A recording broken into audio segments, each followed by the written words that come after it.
நண்பர்கள் எல்லாருக்கும் வணக்கம். பார்த்தீங்கன்னா, இப்போ டிஎன்பிஎஸ்சி குரூப் 4 சிவி ப்ராசஸ் வந்து எல்லாம் முடிஞ்சுச்சு. அதுக்கப்புறம் பார்த்தீங்கன்னா, இப்போ ஃபாரஸ்ட் ஃபிசிக்கல் டெஸ்ட் வந்து கண்டக்ட் பண்ணிவிட்டு அதுக்கப்புறம் கவுன்சிலிங் ப்ராசஸ் வந்து ஸ்டார்ட் பண்ணிடுவாங்க. நம்ம சேனலில் பார்த்தீங்கன்னா ஒவ்வொரு டிபார்ட்மெண்ட் வைஸ் வந்து டீட்டெயில்ஸ் வந்து வீடியோஸ் வந்து நம்ம கொடுத்துட்ருக்கோம். ஸோ ஆல்ரெடி பார்த்தீங்கன்னா ரிஜிஸ்ட்ரேஷன் டிபார்ட்மெண்ட்க்கு வந்து வீடியோஸ் வந்து நம்ம கொடுத்துருக்கோம். சப்போஸ் வந்து அதை யாராச்சும் பார்க்காம இருந்தீங்கன்னா டிஸ்கிரிப்ஷனில் லிங்க் கொடுக்குறேன், கிளிக் பண்ணி பார்த்துக்கோங்க. ஸோ இன்றைக்கி வந்து ரெவன்யூ டிபார்ட்மெண்ட் பற்றி ஃபுல்லாக வந்து பார்த்துடலாம். ஸோ நம்மளுடைய சேனலை வந்து இப்போ தான் ஃபஸ்ட் டைம் பார்க்குறீங்கன்னா கொஞ்சம் சப்ஸ்கிரைப் பண்ணுங்கள், சப்போர்ட் பண்ணுங்கள், ஃப்ரெண்ட்ஸ்க்கு வந்து ஷேர் பண்ணுங்கள்.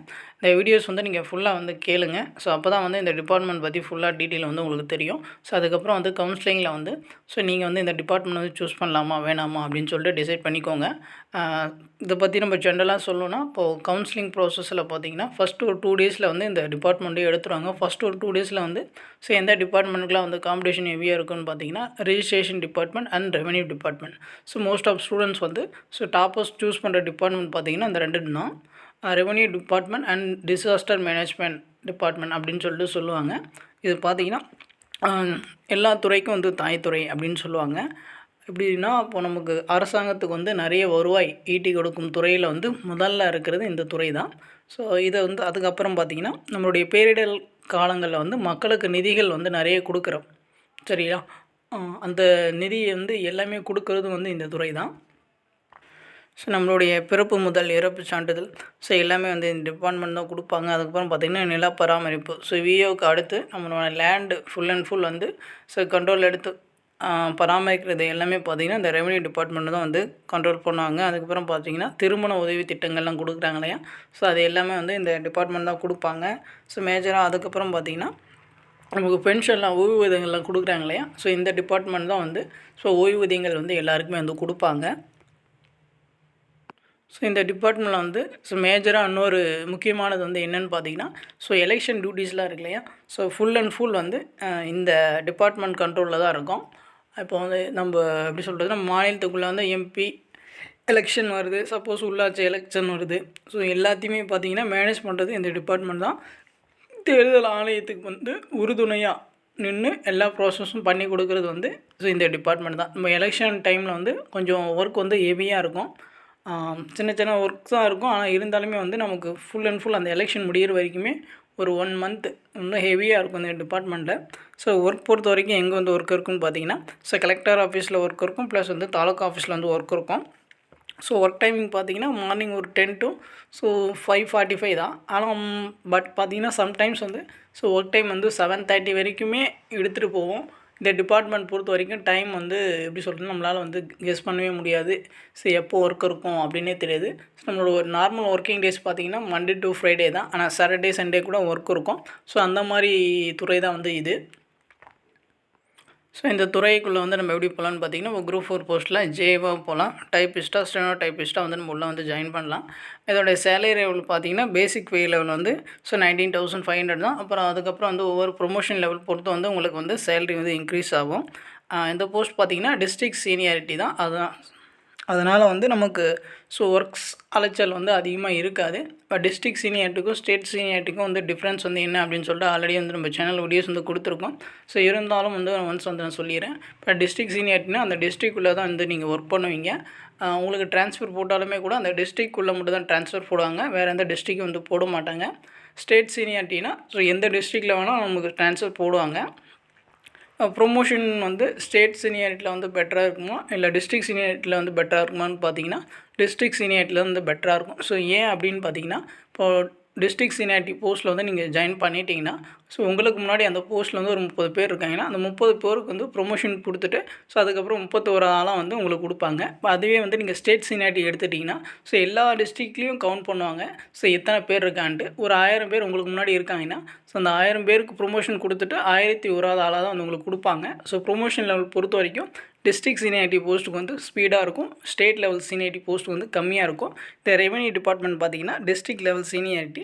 அதனால் வந்து நீங்கள் ஏதாச்சும் ஒரு டிஸ்ட்ரிக்ட் சூஸ் பண்ணிட்டீங்கன்னா உங்களுக்கு அலைச்சல் இருக்காது. நீங்கள் கவுன்சிலிங்கில் போனீங்கன்னா உங்களுக்கு ஓன் டிஸ்ட்ரிக்டே கிடச்சிருச்சுன்னா உங்களுக்கு வந்து வாழ்க்கை தான். சரிங்களா? நீங்கள் உங்களுடைய எப்படி சொல்கிறது, உங்களுடைய எக்ஸ்பீரியன்ஸ் உங்களுடைய பீரியட்ஸ் வந்து முடிகிற வரைக்குமே நீங்கள் அங்கேயே வந்து ஒர்க் பண்ணிக்கலாம். உங்களுக்கு நிறைய எக்ஸ்பீரியன்ஸ் கிடைக்கும். ஓன் டிஸ்ட்ரிக்ட்குள்ளே இருக்கிறதுனால நமக்கு பெரிய அலைச்சல் வந்து எப்படி சொல்கிறதுனா வெளியே அலைச்சல் வந்து அவ்வளோ இருக்காது. ஸோ இதில் பார்த்தீங்கன்னா ஆஃபீஸ் ஒர்க், ஃபீல்டு ஒர்க் சேமாக தான் இருக்கும். ஆஃபீஸ் ஒர்க்கில் வந்து என்ன மாதிரி ஒர்க்லாம் இருக்குதுன்னு பார்த்தீங்கன்னா, இப்போ ஒவ்வொரு டிபார்ட்மெண்ட்லேருந்து நிறைய டேட்டாஸ்லாம் வந்து கொடுப்பாங்க. அதை வந்து நம்ம கலெக்ட் பண்ணுற மாதிரி தான் இருக்கும். ஸோ அதுக்கப்புறம் பார்த்தீங்கன்னா, ஃபீல்டு ஒர்க்கில் வந்து என்ன மாதிரி ஒர்க் இருக்குன்னா, இப்போ மக்கள் குறைதீர் நாள் கூட்டம் அப்படின்னு சொல்லிட்டு நடத்துவாங்க இல்லையா? ஸோ அந்த கூட்டத்தை எல்லாமே அரேஞ்ச் பண்ணுறது பார்த்திங்கன்னா இந்த ரெவென்யூ டிபார்ட்மெண்ட் தான். ஸோ மக்களோடைய நேரடி தொடர்பு வந்து நிறைய வச்சுருப்பாங்க.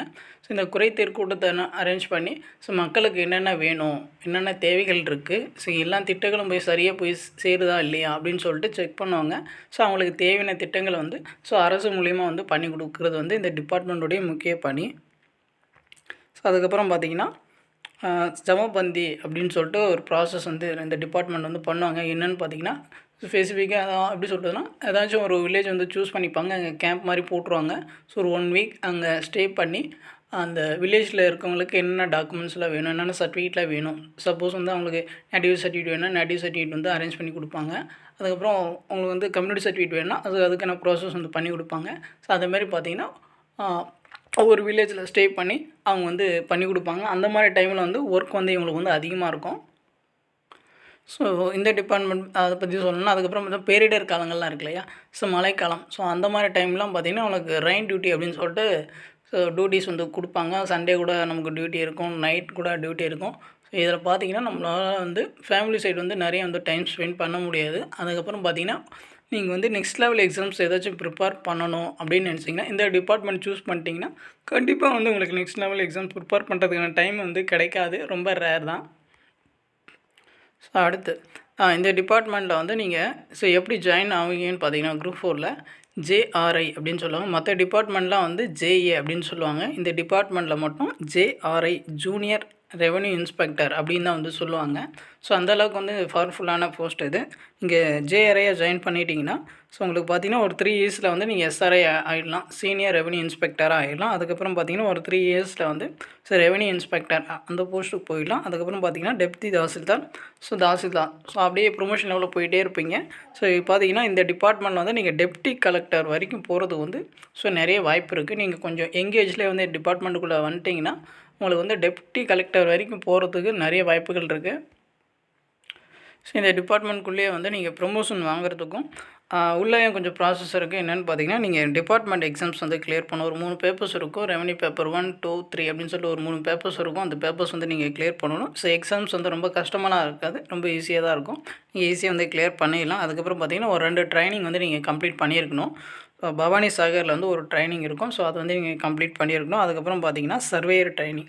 ஸோ இந்த ப்ராசஸ் எல்லாமே முடிச்சா தான் உங்களுக்கு ப்ரொமோஷன் லெவல் வந்து ஒவ்வொன்றா வந்து போயிட்டே இருக்கும். ஸோ அந்த டிபார்ட்மெண்ட் எக்ஸாம்ஸ் பொறுத்த வரைக்கும் நீங்கள் பயப்பட வேண்டாம், ரொம்ப ஈஸியாக தான் இருக்கும். ஈஸியாக வந்து கிளியர் பண்ணிடலாம். ஸோ முடிஞ்ச அளவுக்கு பார்த்தீங்கன்னா நான் சிம்பிளாக வந்து எல்லாமே வந்து சொல்லிட்டேன். உங்களுக்கு வேறு ஏதாச்சும் டவுட் இருந்துச்சுன்னா நீங்கள் வந்து கமெண்ட்ஸ் பண்ணுங்கள், நம்ம வந்து ரெஸ்பான்ஸ் பண்ணுவோம். ஸோ இப்போ தான் வந்து நம்ம சேனல் வந்து ஃபஸ்ட் டைம் பார்க்குறீங்கன்னா கொஞ்சம் சப்ஸ்கிரைப் பண்ணுங்கள், சப்போர்ட் பண்ணுங்கள், ஃப்ரெண்ட்ஸ்க்கு வந்து ஷேர் பண்ணுங்கள். தேங்க்யூ.